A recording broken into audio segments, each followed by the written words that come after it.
मुखालफत होती है कि छोटे स्कूल नहीं चलाने देंगे और जो है जगह बड़ी होना चाहिए, ग्राउंड होना चाहिए। गवर्नमेंट मदद कुछ नहीं करेगी लेकिन टांग खींचेगी। उसके बाद भी जो लोग काम कर रहे हैं माशाल्लाह, अब देखिए इतने अच्छे अच्छे बच्चे जमा हैं यहाँ पर। यही कल के इंशाल्लाह हिंदुस्तान के फ्यूचर बनेंगे, मुस्तकबिल बनेंगे।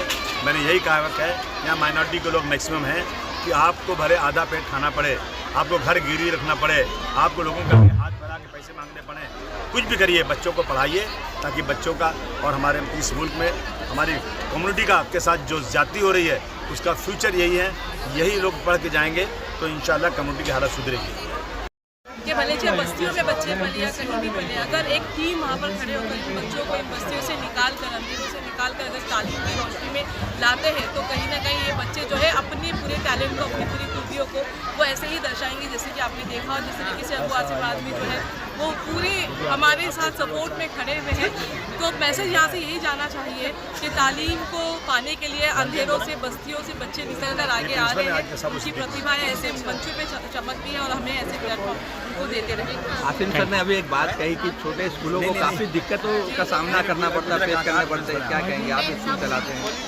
बहुत दिक्कतें हैं। जिस तरीके से गवर्नमेंट के पैरामीटर्स निकल कर आते हैं और उसको पार करना हमारे लिए बहुत मुश्किल होती है। उसमें सर का भी हमने सपोर्ट दिया था, एक फेडरेशन टीम बनाई थी और वो फेडरेशन टीम जगह जगह सर की क़यादत में हमने डेलीगेशन सबमिट किए थे, एजुकेशन ऑफिसर को, एजुकेशन मिनिस्टर को, सभी ने हमारी बात को समझा और कहीं ना कहीं एक कोशिश की जा रही है कि एक समझौते पे उतरे।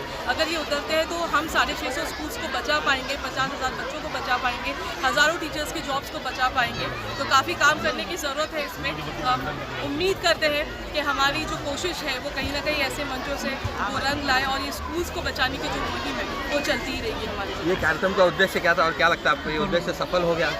बच्चों ने आप खुद देखिए, IAS ऑफिसर है हमारे साथ, MLA खड़े हैं हमारे साथ में, प्रिंसिपल खड़ी है साबो सिद्दीक कॉलेज की, जो प्रोफेसर भी है, और एक बड़ी टीम यहाँ पर फेरिस खड़ी है। और ये सब इसी पैगाम के साथ यहाँ पर आए हैं कि हमारे जो गोवंडी के बच्चे वो जिन भी हालातों में रहते हैं, जिन भी मुश्किलों में रहते हैं, वो अपनी हर मुश्किलों को आसान करते रहेंगे और ऐसे ही चमकते रहेंगे।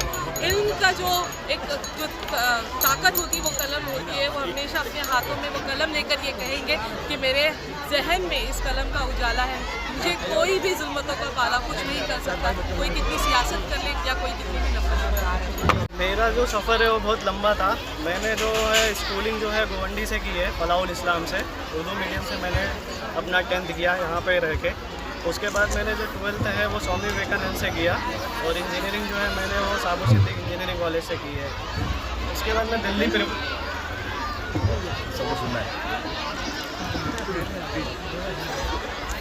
मैंने जो है स्कूलिंग अपनी अंजुमन फलाहुल इस्लाम उर्दू स्कूल से की है जो गोवंडी में है।